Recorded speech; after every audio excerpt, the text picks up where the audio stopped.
How to switch to a professional account on Instagram. Start by opening the Instagram app and tap the profile icon at the bottom right corner. Check under your bio to see if you already have a professional dashboard showing up. That means your account is already professional. If you don't see that, tap on Edit Profile.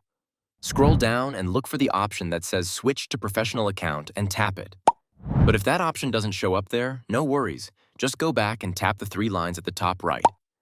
In the menu, scroll down until you find For Professionals. Under that, tap on Account Type and Tools. Now you'll see the Switch to Professional Account option here too. Go ahead and tap on it. Next, tap Continue to go through the setup. You'll be asked to choose a category that best describes you. For example, pick something like Dessert Shop and toggle on Display on Profile if you want it to show. Tap Next.